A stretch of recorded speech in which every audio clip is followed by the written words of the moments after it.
Hey everyone, it's Calvin, also known as Romer, and this is Phoenix Wright, Ace Attorney, Trials and Tribulations. This is my first ever playthrough of Trials and Tribulations. We're about to talk to Gumshoe, or cross-examine Gumshoe on some serious issues here. I think Gumshoe actually does want to help us, like, this time around. He said he wants to help us, especially since he has feelings for Maggie Bird. But also at the same time, we know Gumshoe. He could say something that could, like, tear apart our whole case unintentionally within a second. So I'm gonna start by pressing this statement. When the incident took place, the victim was alone at his table. We're trying to argue that this isn't true. We're trying to argue this isn't true. Can I stop you just for a minute? What is it? Did I say something that contradicts evidence? And look, he seems kind of excited that, like, maybe it is, you know, maybe he is wrong about this. He's so desperate for that to be true, he's practically crying, yeah. Your testimony just now doesn't match the testimony given by Miss Bird. She claims that there was another man at the victim's table. Yeah, that's what she said, and Uh-oh. What killer wouldn't say that when faced with a homicide conviction? I mean, that's not wrong, but still, I still believe Maggie in this situation. Hey! Sadly, your testimony isn't supported by the owner or the other customers. Isn't that right, Detective Gumshoe? yeah, it's true. Their two testimonies tie up on that. They both say there was no other guy at the table. What should I do? Should I press on this point a little harder or not? Here's the thing. I think we should press harder. And the reason we should press harder is because, like, we know this is not true. We know we have to figure out how this isn't true. So I'm gonna go for this. I'm gonna go for a press harder. Well, maybe the other witness just missed him. Perhaps their view of the victim's table was obscured in some way. It was. It was the dividers, right? The dividers. That argument is as weak as the coffee at Tribulations. Trite. I have here in my possession a ticket. A ticket? Looks more like a photo to me. Yeah, a one-way ticket to a guiltyville. Population, the defendant. Okay. This is a photograph taken from near the entrance to the kitchen. This is a scene as the witness by the chef, moments after the poisoning took place. Oh, sorry, this is, I thought that was Godot again, guys. This is the scene as witnessed by the chef, moments after the poisoning took place, correct? I think the court will agree that with such a clear view of the scene of the crime. How, Mr. Trike, could anyone have overlooked a second person at the table? I mean, it's true, but then again, like, I don't know how, like, a picture, like, taken after the crime is going to, like, be good enough evidence. Like, yeah, you could say, like, he has a good view of it, but, like, still at the same time, it doesn't give us any indication of, like, was he looking at the time? Was he looking there the entire time? I mean, you're gonna have to, like, cook at some point. Chefs aren't constantly looking out on the restaurant, you know what I mean? Like, and you could do things in, like, a few seconds. That's my personal view. It certainly seems to show the victim's table extremely clearly. A photo of the scene taken from near the kitchen. Okay, I guess we're done with that. We understand the guy, Glenn Elg, was listening to the radio at the time. Yes, this is like... I don't want to press on this. Because I feel like we don't want to waste too much of, like, our effort, and we don't want to look dumb either, because we will look dumb. Traces of poison were found in the coffee. The reason I don't want to press on this, by the way, is because, like, this doesn't incriminate anyone. This does not incriminate anyone. Unless we're saying that, like, he couldn't hear something, but, yeah. We're pressing this, though, the coffee cup stuff. So the traces of the poison were found in the coffee cup and nowhere else. Not sure I get you, pal.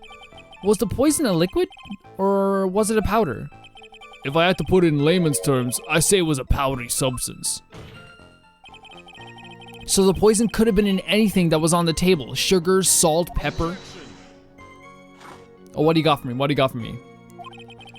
Do you put salt and pepper in your coffee, Trite? I know some people who, like, would put, like, I heard about people putting salt in their chocolate milk, so I don't know. I don't know how people do things.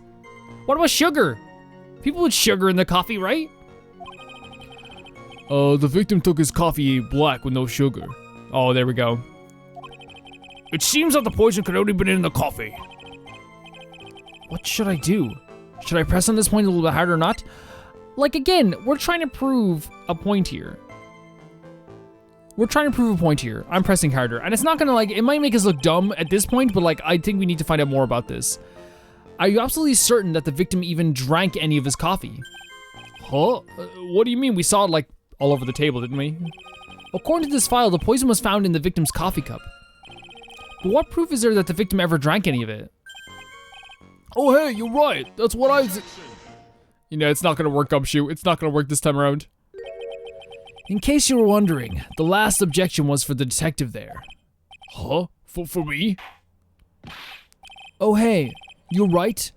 You may be fooling the court, but I'm not falling for it.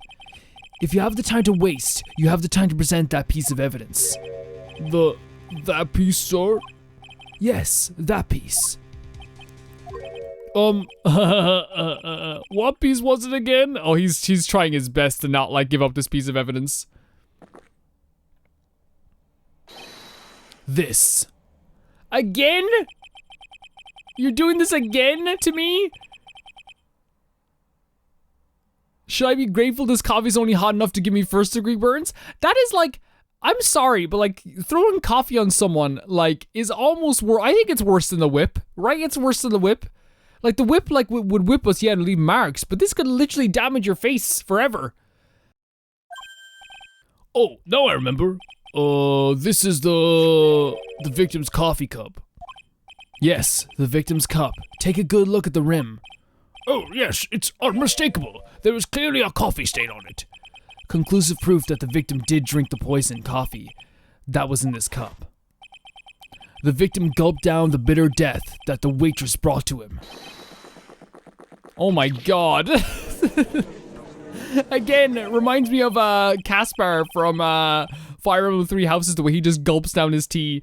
For the record, the only prints on the cup were the victims and the defendants. Well, of course they were gonna be on, like, I know they're trying to say that, like, no one else was there, so, it could only be them too. But you don't need to touch the cup. What's that stain on the cup? Is that just coffee? I guess, it's not, yeah. But you don't need to, like, touch something to put something in it, especially something as round as a coffee cup. Upon a further investigation of this cup, we found a certain chemical substance. And what we found was potassium cyanide. That stuff really packs a punch. I mean, I don't know, man. Like, we know this is true. Like, I don't want to press this either. We know this is true. I know, it looks like Miss Bride must have some kind of motive. What kind of motive? Oh, maybe this might be worse. Some kind of motive? Yeah, but if you ask me, it's been blown way out of proportion. Yeah, you can't be giving your opinion on that like that. You know what my golden rule is, detective? Check out a bad cup of coffee. You can always get another. Chuck out, sorry. Huh? I don't get it. I'm saying we can always get another witness on the stand if we have to chuck you out. Well, so stick to the facts, detective. Now then, what was Miss Bird's motive? Oh, I don't want to know this. Yeah, what is it? What is it? They said she wanted to steal a lottery ticket. That's such a, it's such a vague motive, right? Like, I guess it could work, but it's such a vague motive. I knew it. That's what we heard yesterday too. It disappeared from the scene of the crime. And it wasn't just any lottery ticket. It was a winning ticket. For $500,000.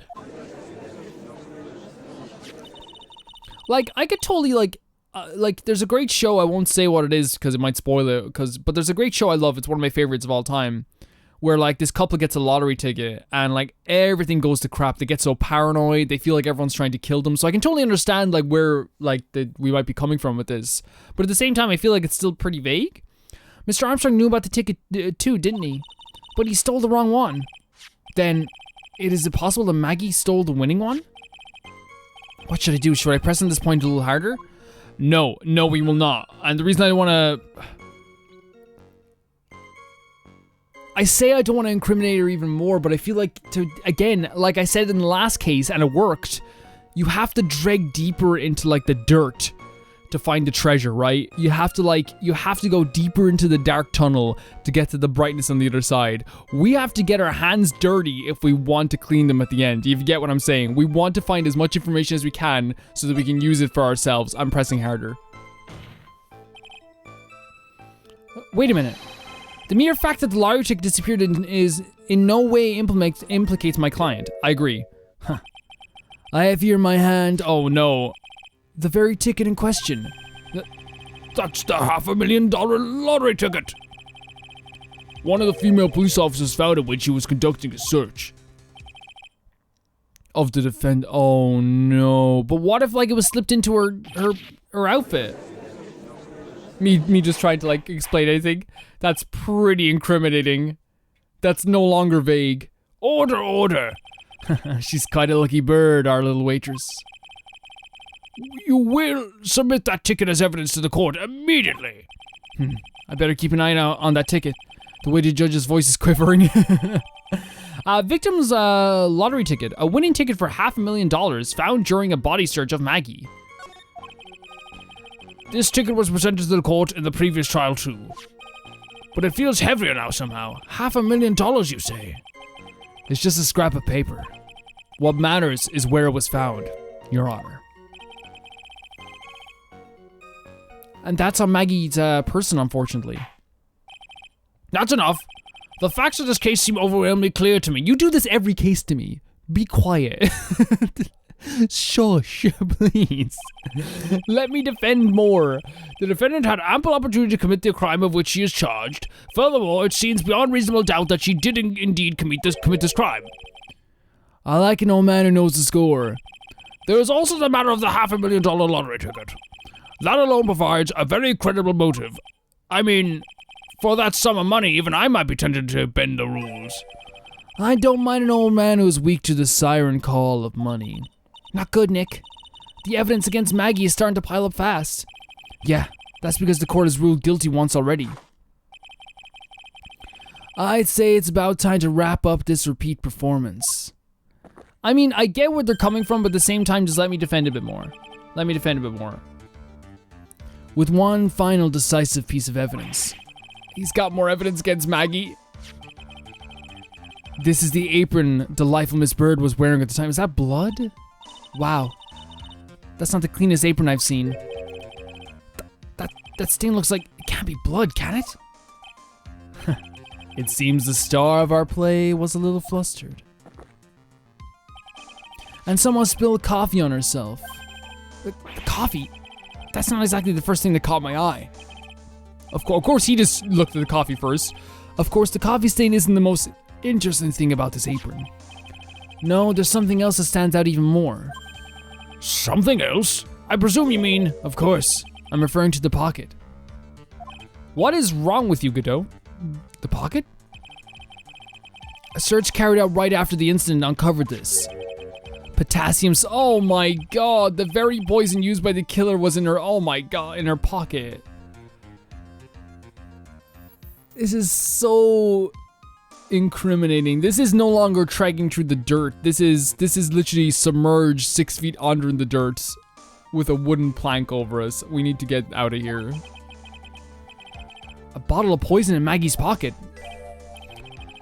Yeah, and Maggie's prints were the only ones on it. And you didn't think to tell us this? Order. The court will accept these items into evidence. Worn by Maggie at the time of the incident, has a small pocket but big stains. Potassium cyanide, a deadly powdery poison, bears Maggie's fingerprints found in her apron pocket. There's something still bothering me, Mr. Godot. Why have you not explained the bloodstains to the court? Yeah, exactly, Godot. Explain them. Bloodstain? What bloodstain would that be? Don't play games, prosecutor. The blood-colored stain that's smeared all over the apron. It's not blood, is it? That's ridiculous. No one told me anything about a blood stain. You don't need to be told. Just look at it. Well, detective, could this stain really be blood? No way, sir. It's just ketchup, sir. That makes sense. She works in a restaurant. Ketchup? She must have gotten some on her apron while taking someone the breakfast that day. You could have spoken up a little sooner, Detective Gumshoe. Pull a stunt like that again and I'll have you drink 17 cups of ketchup, witness. What? I thought everyone knew what it was already. Drinking 17 cups of ketchup. I like ketchup, but I think you would die. I think you would die. Like, there's no way you live after that, right? 17 mugs of, like, ketchup? Is it possible? I don't know. I haven't seen anything yet to make me doubt the last ruling I made on this case. The motive, the opportunity, and the supporting evidence. They have all been clearly established. Well, Trite, it seems you really are a phony after all. You really know how to drive a man nuts. Witness, please continue with your testimony. Describe for the court the crime scene and the findings of your investigation there. Gumshoe, you can tell Gumshoe feels really bad because, like, I guess, like, you know, he doesn't want to, like, incriminate Maggie, but, like, he's doing a good job of it, I suppose. But, like, the thing is, like, he can't do anything much. If he lies, he's going to be kicked out. It's not going to help anyone then. The crime was reported at 2:25 p.m. by a kind of scary old man, sir. Kudo. Poor Maggie had passed out from shock. It must have been real tough for her. The victim didn't have any identification on him. But we figured out who he was pretty quick, and then the investigation went smoothly.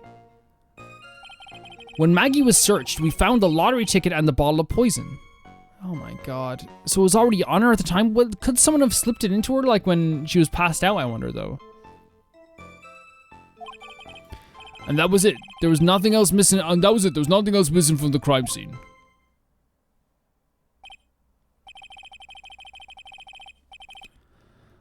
You identified the victim and secured your prime suspect. Very good. Last chance to convince the court you're a real lawyer, Trite. Don't count on any more cross-examinations after this one, so let the fun begin. I mean, I can let you win this one as well, so we can be like, you know, 2-1 if you want. I'm so petty. The crime was reported at 2:25 p.m. by a kind of scary old man. We know this was Kudo. We know this was Kudo. Poor Maggie passed out from the shock. It must have been real tough for her. We know this is true as well. The victim didn't have any identification on him. I mean, we'll press it, but I don't know what we'll get from this, but this is something that, like, we didn't really hear too much about. He didn't have any? Are you saying that it was stolen then? No, I don't think so. The victim didn't have a driver's license or even a credit card on him. All he had was 58 cents in his wallet. 58 cents? Yeah, I can't believe I found someone with less in their wallet than me, pal. The victim sounds like he was a thoroughly miserable young man. You don't get to give opinions on that. Or some kind of outlaw. Why not give him a bit of an edge? I kind of like in the, like, you know, whatever differences I have with Godot, I like the characterization of, like, this character who, like, wants this to be an old detective novel. You know what I mean? He wants this to be that. It's kind of neat. I think I'm onto something here. But we figured out who he was pretty quick, and then the investigation went smoothly. Okay, who, like, give me more on this then, I suppose. Wait a sec. Huh? Did I say something dumb again? Let me paraphrase what you just testified to this court. The victim didn't have any form of ID on him. That's basically what you said, yes? Yeah, basically. In that case, how were you able to identify the victim so quickly? That... He's so let down. He's got the whole sagging shoulders and puppy eyes thing going. There was a prescription bag on the victim's table along with a lottery ticket. It seemed Mr. Glenn Elg visited his doctor before he went to Tribulations. We got the victim's name from the medical records of the doc who prescribed him the meds. That's a reliable enough source for the court. What should I do? Should I leave this alone or ask to hear more? Ask about the prescription bag, ask about the health insurance. See, if we're going then, because Phoenix earlier was saying he wanted to go with the angle.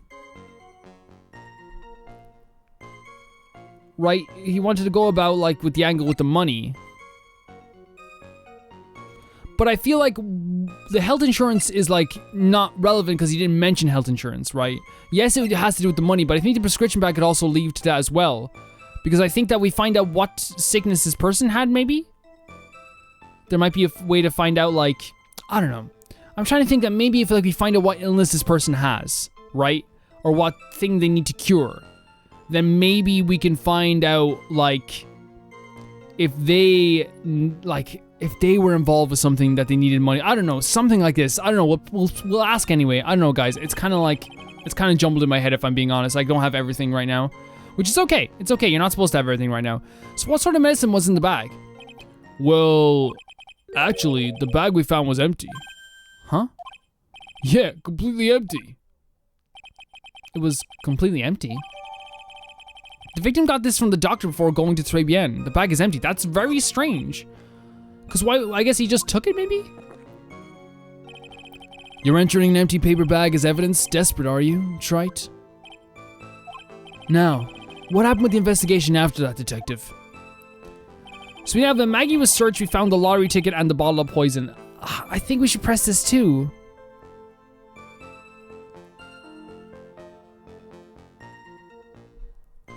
I think we should press this too.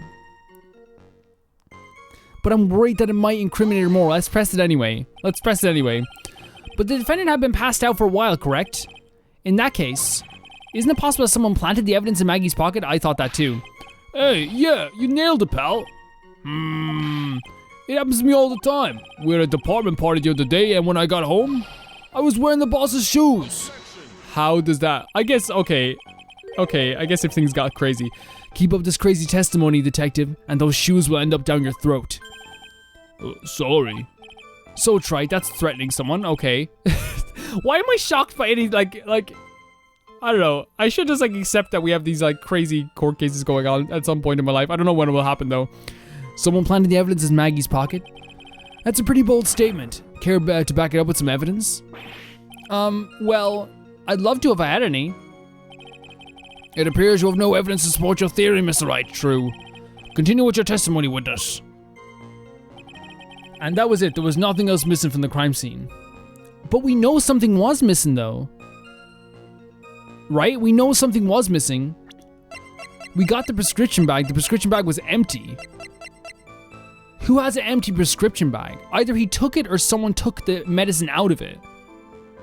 Yeah, I'm presenting this. We know the medicine went missing. Detective Gumshoe, I think I should point something out to you. There's just one small contradiction in your testimony. Oh, finally. I'm getting all anxious just waiting, so hurry up, will you? You testified that nothing else was missing from the crime scene. However, the prescription bag you mentioned was empty. Did the officers recover the medicine from the scene of the crime later? No, they didn't. The victim was given a prescription right before 3 p.m. Where then did the medicine disappear to? Did you say you're too cool, pal? Indeed. Due to consideration wasn't given to the victim's prescription in the previous trial. Witness, why do you always overlook such vital pieces of evidence? I guess that's the most careless thing I've done so far, huh? The victim was killed by poison, and the victim's medicine mysteriously disappeared. The victim's own prescription could have been the lethal poison itself. Could it have been? Is there medicine that has that stuff in it that could be like the... Is that a thing? If it is a thing, that's pretty crazy. Order. Well, Mr. Godot, what do you have to say to that? Like, could it have been a lethal dose? That's all. What? Read for the court the name of the clinic on the prescription bag, if you will. What's the clinic's name got to do with anything? New Ear Otological Clinic? Otolaryngological. Just what kind of illness was this victim suffering from, Mr. Godot? Hardly an illness, Your Honor. What is it? What is it? More like a bitter war wound, you could say. A war wound? The day before the incident, Mr. Eggle found himself in a fight. He took a blow to the side of the head and ruptured his eardrum. Oh, okay, yeah, that's rough, man. Oh, that's rough. He ruptured his eardrum? Then what on earth was the prescription he was given? It was a cream that was to be applied topically inside his ear canal, not to be ingested. Yeah. Okay, you got it there, Godot. It's mentioned in the autopsy report if you read the fine print. They found traces of the medication in the victim's left ear. Yes, here it is, in very, very fine print. Why is it in fine print? It seems Mr. L correctly applied some of his medication while he was at 3 p.m. Therefore, it would be absurd to believe that he would have eaten his medication. It seems that this medication is irrelevant to the case after all. No. Nick, if you don't think of something quick, it'll all be over. She's right. But I can't get away with any old weak objection. What should I do? Push the medication issue? Leave it? What? I'm trying to think now. Okay, we have to think. If we leave this, it's over. If we literally leave this, it's over. Right? There's no way. By the way, I'm going to save. There's no way in hell that they're going to let us away with this if we have nothing to object to. This is it. This is completely it because it's our last cross-examination as well. I'm going to push it. If we fail, we fail. We're going to fail either way. Only moments ago, Mr. Godot, you made the following statement. It seemed Mr. L correctly applied some of his medication while he was at Tribulations. In that case, then why was the medication not found at the scene of the crime? Okay, that is true. Phoenix coming in with something that I didn't even think of. But the medication in question was for topical use inside the ear canal. That doesn't change the fact that it could not be found at the crime scene. However insignificant it may seem, it's a lawyer's duty to pursue the truth. That's true, Phoenix. You know as well as I do that medication is irrelevant. It hardly seems likely that a prescription drug would contain potassium cyanide.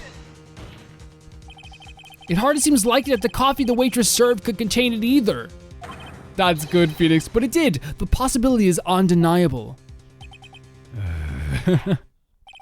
By the way, I love Phoenix came back with like the Hippocratic Oath type stuff because that like seems to always work for him. You know, the whole like, it's our duty to explore every single option, which it is. It 100% is. There is something weird about that medicine going missing. That's very good. Mr. Godot, is the detective the only witness the prosecution wishes to call? Mr. Godot! Oh, he's steaming. I've got my own witness I'd like to call, sir. Is the old man who was there at the restaurant on the day of the murder. Victor Kudo? The pigeon hater? Very well. The matter of the disappeared medication seems little more than a trivia at best. However, it wasn't explored at all in the previous trial, and that is something that bothers me. Yay, good job, Nick. The court will adjourn for 10-minute recess, after which we will hear the prosecution's next witness. I don't know how we're gonna, like, I don't know how to feel about this. I'm not worried. I'm not like, I feel like this guy is going to be very cagey, and that could be a problem, but I don't know. I think we're gonna get through this guy. I think we can get through this guy, because we know his weaknesses at this point, right? I suppose this means I'll just have to finish you off in my last 6 cups. The court is adjourned for recess. Godot, how about no? How about never finish me off in like 6 cups? How about never do anything? January 7th, 11:03 a.m. District Court, Defendant Lobby Number 1. It's, by the way, this is like the most, it's so much fun. And I know that like a few people were saying this case is not their favorites, which is fine. Like everyone has like their own favorites case and their least favorite cases and like and least favorite parts of games all the time. For me, I'm just having, this is like really like a fun time for me playing Phoenix Wright. I like it a lot. Phew. That was close. Tell me about it. I nearly died in there. That's my line, sir. No, it's my line. I think I really did die a little bit. Looks like we all nearly died in there. The 3 of us together just dying on the floor. Just dying inside, I should say, probably. I can't believe Detective Gumshoe. How can you betray us like that? He wasn't trying to betray you. He wasn't trying. Huh? He said he helped me. But he totally set me up. He has to. I don't think he meant to do that, Maggie. He was backed into a corner. I mean, the guy's got to do his job, right? It's okay. I know all about lies and betrayal. I've had them my whole life. He really isn't trying. Like, Gumshoe would have been kicked out if he tried any more of that stuff that he was trying to do, like evade the answers and the question stuff. He would have been kicked out. And then after he was kicked out, I assume he would have been under investigation then, that he couldn't give proper evidence in court under oath. You know what I mean? And then he'd probably be fired. Like, it would be this big chain reaction. But it really hurts this time. I felt like someone punched me hard in the stomach. See, she cares about Gumshoe too. No, you don't. I hate that guy. Don't ever see him again. No, you don't. Poor Gumshoe. So the next witness is going to be that old guy from the park, right? Yeah, Mr. Kudo. Lover of waitress outfits and projectile seeds. I bet he's gonna be really stubborn. I mean, he's pretty set in his ways, you know? Yeah, he's a big old grouch. Are you going to be able to handle him, Nick? Yeah, I can take whatever he throws at me. Even those never-ending bird seeds. Is he gonna bring the bird seeds into court? Is he gonna bring them in with us? January 7th, 11:15 a.m., District Court. Courtroom number 4. Obviously, I didn't say this before as well. I really like how in between cases we do have the conversations outside as well, because it's kind of like a way for all of us to touch base, to see how the defendant feels, to see how Maya feels, to see how we feel, and then like kind of prepare for the next part of the court case, or the courtroom trial thing. I don't know, I like it. I like it as well. I'm always going to point out stuff that I love about games. Court will now reconvene for the trial of Maggie Bird. Mr. Godot, your next witness, please. The prosecution calls the lucky old timer who caught the show over a cup of coffee. Will the witness please take the stand? Oh, this guy as well. His nose bothers me because it looks like it hurts. Is this his theme, or have we heard this a few times before? Name and occupation if you don't mind. The name's Victor Kudo, born and bred in the land of the rising sun. Honor and duty are what make me. Mind you, I can be quite emotional at times too. So is this actually set in America, but he's from Japan? Is that what we're saying here? Because we have dollars as well. We don't need to hear about that, Mr. Kudo. Just tell the courtroom your occupation. My occupation? Listen, youngin'. How much call do you think there is for kimono embroidery here? Kimono embroidery. So it is okay. So last episode I did say it was set. I thought it was set in Japan, but I think the game is like set in Japan. But when it's dubbed, it's brought over to like being like, or when it's subbed or whatever, it's brought over to be in America. Maybe, I don't know. Kimono embroidery. That's what I do or did back in Japan. Yeah, so it's not in Japan. Okay, so I got that wrong last time. I think it was just I got mixed up. I realized though like it was dollars in between that episode and this episode. I embroidered family crests on kimonos. My ancestors were embroidering kimonos before this country even existed. Wow, a real craftsman. They're a dying breed. Hey, maybe you could embroider my costume sometime. Anyway, like I said, there's not much demand for that kind of thing here. So I had to take a job working at the cash register at a burger joint, pretending to smile. Have you tried cosplayers? Like, I think cosplayers would like jump at the fact to do that, right? I think they would. That burger joint would have been better off putting him in the kitchen. I guess so. He is very cagey and very aggressive. Now the witness, where are you in the restaurant at the time of the incident? Oh yes, I was eating some seeds over a cup of Javachino. Seeds? What do you think these are, I see. You saw everything that happened, Gramps?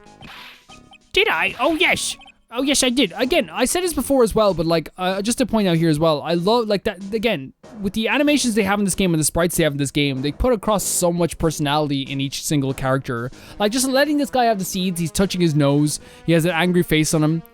Like, I don't know, like, again, you can understand what this guy's personality is. If someone walked into the room right now, and I said, tell me what this guy is like, they'd probably say he was grouchy. They'd probably say he was, like, you know, pretty angry. They'd probably say that, like, you know, he's, like, pretty, like, they wouldn't know he was cagey, but, like, they'd have a good grasp on who he is just from looking at him, you know what I mean? He looks grumpy as heck, and his design as well is pretty distinctive too, but that's, like, the same for all Phoenix Wright characters. They do such a good job with that. Sorry for interrupting all the time, but I do want to talk about stuff. Well, I guess I'm not sorry, because it is, you know, it's a playthrough. I want to talk about this game too. Oh yes, I did see. I saw it all. Then please, tell the court. We're all ears. Sure. I'll tell you every last detail. He's really getting into this. Yeah, he's actually pretty excited.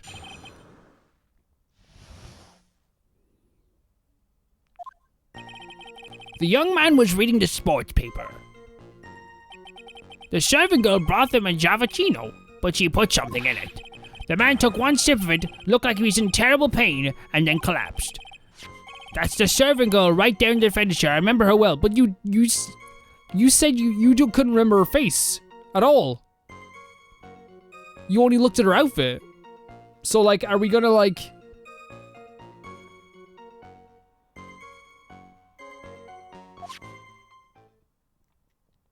Like, I think we're gonna have to press in that statement right away. Mr. Kudo, she's not a servant girl. Please refer to her as a waitress. Ha! You're as bad as the rest of them. All these newfangled words, what's wrong with the old-fashioned ones, Newfangled?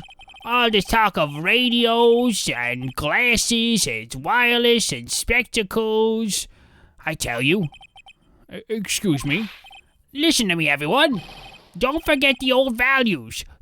Don't let the good old days slip away. This guy. Well, just him like preaching to the whole courtroom. Well, I think it's time to begin the cross-examination, Mr. Wright. Yes, Your Honor. What I witnessed. Here we go. Okay, there's one statement I want to press right away.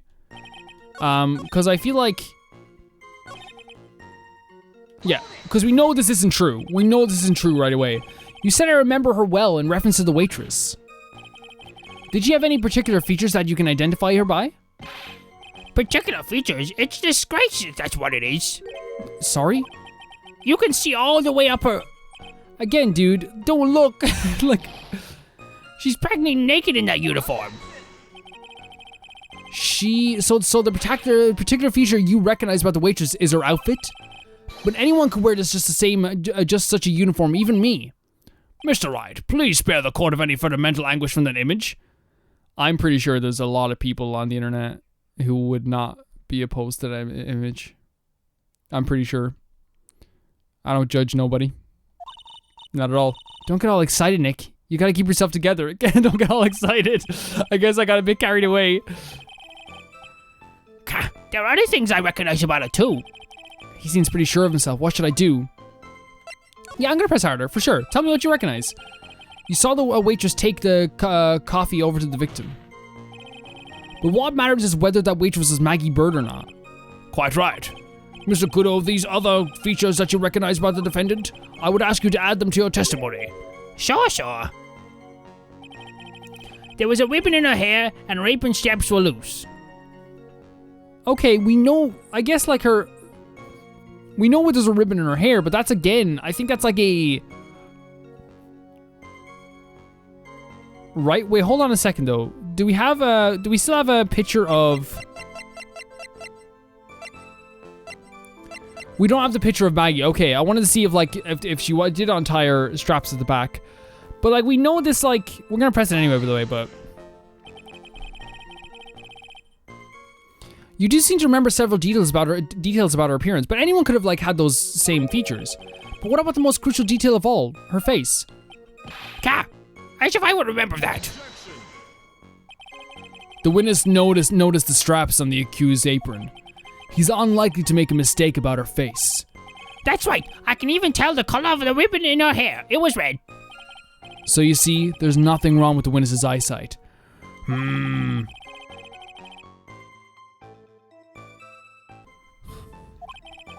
What should I do? I get the feeling there's something more to this somehow. Ask about the straps, ask about the waitress's back. Ask about the waitress's back. The straps, like, I don't think are gonna give us much, but I didn't even think I could ask about the waitress's back. The identifying feature you described are all things you would see from the back. That's not, hold on a second though. That's not her hair at all. At all. So what? Is it possible that you never saw the waitress in the front at all? He's got you there, Grabs. People normally talk about the facial features when they're asked to describe someone. But this witness testimony is nothing but straps and ribbons. This is harassment. I tell you, I'm not obsessed with straps or ribbons. I just tell you what I saw. Mr. Kudo, the court requests that you add details about any identifying features. Features you observe from the front of these to your testimony. Sure. This old man's testimony is getting longer and longer. Yeah, he is, like, and I think that's, like, a good... I don't know, like, it's funny with his personality, but at the same time, we need to get him, like, we need to get him out of here as soon as we can, you know? And if I can't find a hole in it soon, it'll be even longer, I bet. True. There wasn't anything that caught me interested about it when I saw it from the front. So is that it there? Do you think old Seedy really saw Maggie do it? Well, he probably had his eye on the waitress the whole time. That's, yeah. But he was there for the cute outfits, right? Not the waitresses. I guess she makes a good point, though. Hey, did I just say something clever? Of course you did. Of course you did. I wonder if the waitress Mr. Kudo saw really was Maggie. I don't think it was. That's what we have to figure out, Nick. So let's see this again. The young man was reading the sports paper. The servant girl brought him a Javachino and put something in it. The man took one sip of it, looked like he was in terrible pain, then collapsed. I mean, should we press this statement? He took just one sip. You youngins, you waste everything. Those Javachinos cost $8. In the good old days, we would have drank every last drop, eaten the cup, and then died. This guy is like, I can imagine being in the courtroom would be very annoying, but from an outside perspective, it's just like really funny to see how freaking mad he is. He's just gone. He's just completely gone. Congratulations, you've earned the title of battiest man to grace a courtroom.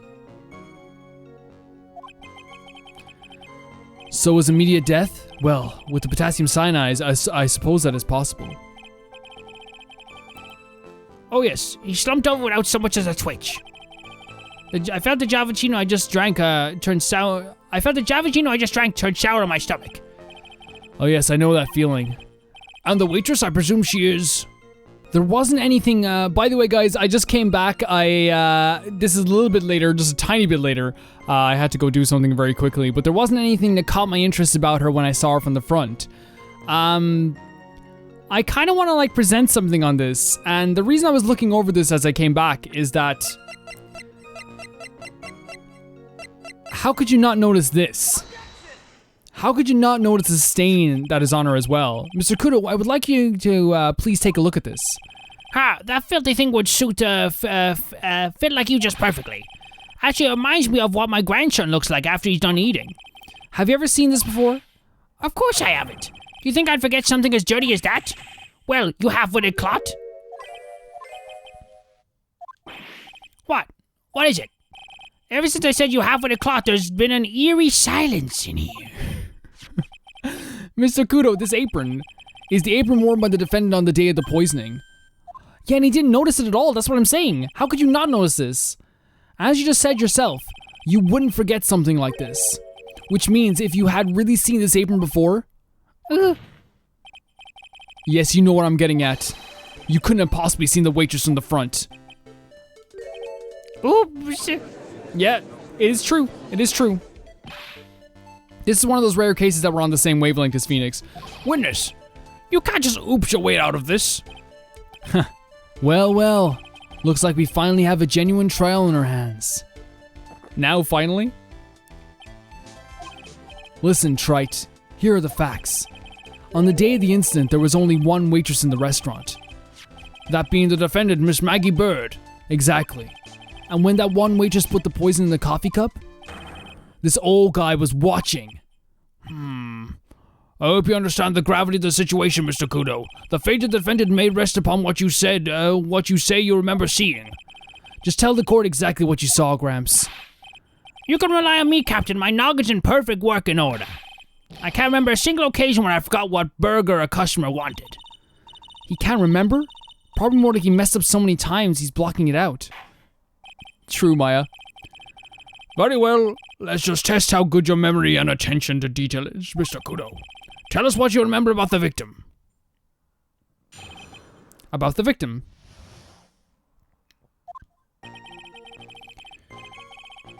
He was another of those pesky young types wearing a broken pair of spectacles.